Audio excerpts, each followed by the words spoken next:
Hello everyone, welcome to युक्ति professional classes. इस video में हम मैटरनिटी बेनिफिट एक्ट के एमसीक्यूज देखने जा रहे हैं। अगर आपने मेरे चैनल को सब्सक्राइब नहीं किया है तो मेरे चैनल को सब्सक्राइब, शेयर एंड लाइक जरूर करिए। चलिए अब हम स्टार्ट करते हैं। To which geographical extent does the maternity benefit act 1961 apply? जो मातृत्व लाभ अधिनियम है वो कहाँ पर लागू होता है, ये पूछा गया है। तो ये होल इंडिया पे होता है, ठीक है। तो ये पूरे भारत पे लागू होता है। तो सेक्शन 1 सब सेक्शन 2 में दिया है कि संपूर्ण भारत पे लागू होगा। Who notifies the date of commencement of the act in relation to mines and performance related establishment? मतलब जो माइंस से रिलेटेड और परफॉर्मेंस से रिलेटेड एस्टेब्लिशमेंट है उस पर मतलब ये तिथि, ये जो एक्ट है किस तिथि से, किस डेट से लागू होगा, ये नोटिफाई कौन कर सकता है? तो इसके बारे में जो नोटिफाई करेगा वो सेंट्रल गवर्नमेंट नोटिफाई कर सकती है। सेक्शन 1 सबसेक्शन 3 के एक क्लॉज में बोला गया है कि says that for mines and establishment involving equestrian, acrobatic and other performance, the central government will notify the date of commencement. तो यहाँ पे जो भी माइन से रिलेटेड घुड़सवारी, कालाबाजी जैसे प्रदर्शनों वाली जो भी इस्टेब्लिशमेंट होगी वहाँ सेंट्रल गवर्नमेंट यहाँ पे नोटिफिकेशन जारी कर सकती है। In relation to other establishment not covered under clause A, जो मतलब जिस पे सेंट्रल गवर्नमेंट को नोटिफिकेशन के लिए बोला गया है उसको छोड़कर अगर who has the power to notify the date of the enforcement of the act, तो उसके अलावा अगर किसी इस्टेब्लिशमेंट पे अगर कोई ये एक्ट लागू करना है तो उसके लिए नोटिफिकेशन कौन देगा? तो उसके लिए स्टेट गवर्नमेंट देगी, ठीक है। तो ये क्लॉज बी में इसके लिए दिया गया है कि section 1 subsection 3 B says that in relation to other establishment in state, state के जो एस्टेब्लिशमेंट है उसके बारे में बोल रहा है, state government will notify the date, तो डेट स्टेट गवर्नमेंट नोटिफाई करेगी। To which of the following state establishments does the maternity benefit act applies in the first instance? मतलब प्रारंभिक रूप से किस पर, किस एस्टेब्लिशमेंट पर ये एक्ट लागू होगा? तो every factory, mines, plantation and performance based establishment पर ये लागू होगा। तो सेक्शन 2 सबसेक्शन 1 ये बोलता है अधिनियम जो प्रारंभिक रूप से क्या है, फैक्ट्री, सभी फैक्ट्री पे लागू होगा, माइंस पे होगा, बागान वगैरह जो है, घुड़सवारी, कालाबाजी, अन्य प्रदर्शनों से संबंधित संस्थानों पर लागू होता है। नेक्स्ट है under section 2 subsection 1 B, how many employees must a shop or establishment have to come under the preview of this act? इस एक्ट के अंतर्गत आने के लिए जो कोई शॉप है या कोई एस्टेब्लिशमेंट है उसमें कम से कम कितने एम्प्लॉयज होना चाहिए, कर्मचारी होना चाहिए? तो 10 या 10 से ज़्यादा एम्प्लॉयज होंगे तब जाके ही वहाँ पे मैटरनिटी एक्ट अप्लाई होगा, है ना। तो वो शॉप हो सकती है, कोई भी इस्टेब्लिशमेंट हो सकते हैं जहाँ पर 10 या उससे ज़्यादा एम्प्लॉय होंगे at any time in the last 12 months, मतलब पिछले 12 महीने में 10 या 10 से ज़्यादा कर्मचारी होना चाहिए। Who has the power to extend the application of this act to other establishment? ठीक है, तो किसके पास पावर है कि वो जो अदर एस्टेब्लिशमेंट है उस पर भी ये एक्ट को लागू कर सकता है? तो ये जो है स्टेट गवर्नमेंट के पास है, लेकिन अप्रूवल किसकी लगेगी? सेंट्रल गवर्नमेंट के पास, सेंट्रल गवर्नमेंट से।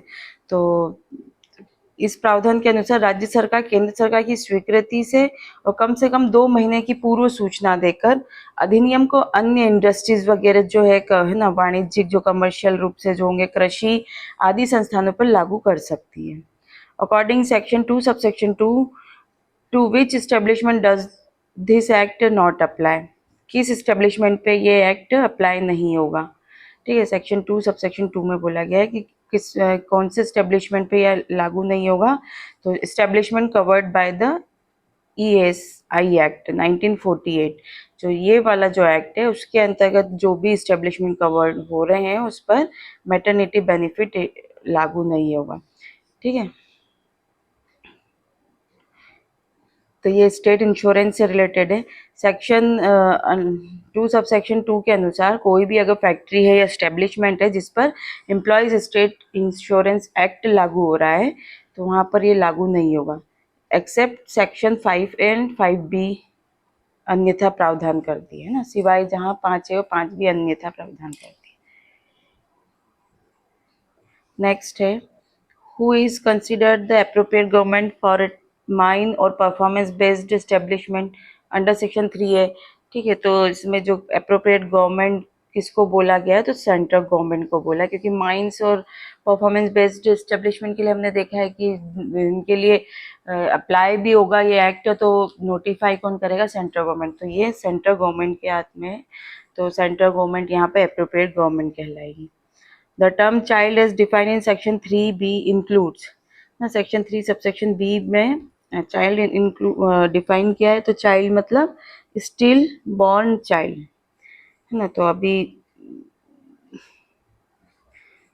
ठीक है, तो बालक की परिभाषा में स्टिल बॉर्न चाइल्ड मृत जन्म संतान को भी शामिल किया गया है।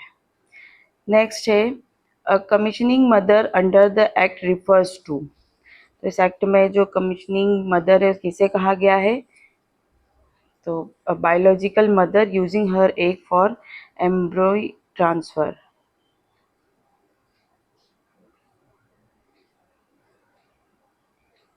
मतलब जो कि अपने मतलब किसी और की कोख के लिए वो डेलीगेट कर रही है। ठीक है, under the act delivery is defined as, तो डिलीवरी मतलब बर्थ ऑफ अ चाइल्ड को कहा गया है, ये 3C में बोला गया है।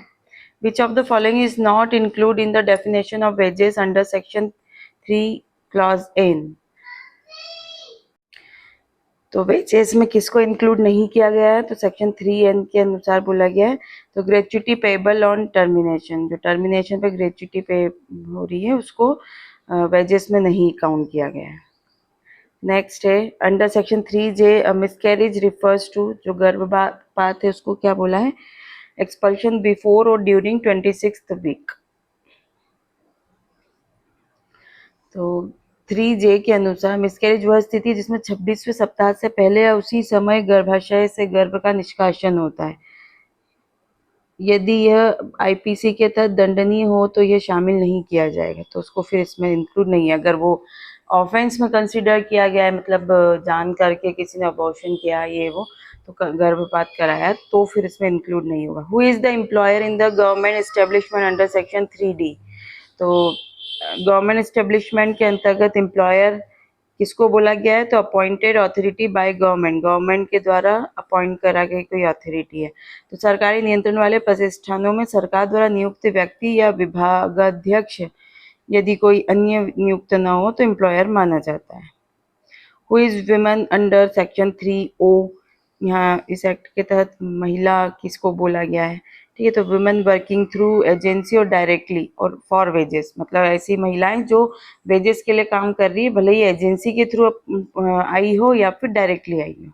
ठीक है, तो 3O में बोला है महिला वह जो प्रत्यक्ष किसी एजेंसी के माध्यम से वेतन के लिए किसी प्रतिष्ठान में कार्यरत है, वैवाहिक स्थिति का इससे कोई संबंध नहीं है। ठीक है, according to section 4 subsection 1, for how many weeks after delivery is a women prohibited from being employed, तो कितने वीक के बाद, मतलब कितने सप्ताह तक महिला को काम करने से रोका जाएगा, मतलब अगर डिलीवरी हो गई है और उसके बाद भी वो कितने सप्ताह तक उसको काम करने से प्रोहिबिट किया गया है, तो 6 वीक तक उसको मतलब काम नहीं करने दिया जाएगा। तो सेक्शन 4 सबसेक्शन 1 बोलता है प्रोहिबिट्स एम्प्लॉयर को प्रोहिबिट करे from employing A women during the 6 weeks immediately following her delivery, miscarriage, medical termination of pregnancy. तो इनमें से कुछ भी हुआ हो, डिलीवरी हुई, मिसकैरेज हुआ है या MTP हुआ है, इनमें से कुछ भी हुआ होगा, तो वहाँ से 6 वीक्स तक उसको मतलब एम्प्लॉयमेंट में नहीं, मतलब उससे काम नहीं कराया जाएगा।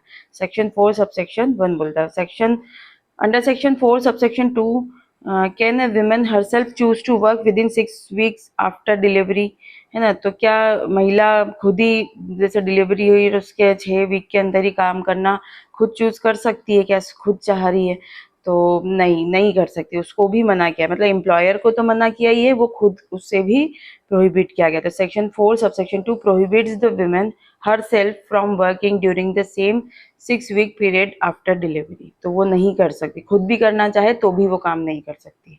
What kind of work is restricted for a pregnant women under section 4 subsection 3, ठीक है, तो किस प्रकार के कार्य नहीं दिए जा सकते अगर कोई प्रेग्नेंट लेडी है, ठीक है, तो ऐसे कोई कठिन कार्य टाइप के हो और या फिर जो लंबे समय तक करने वाले कार्य होंगे, तो वो वैसे वाले काम से उसको मनाही की गई है।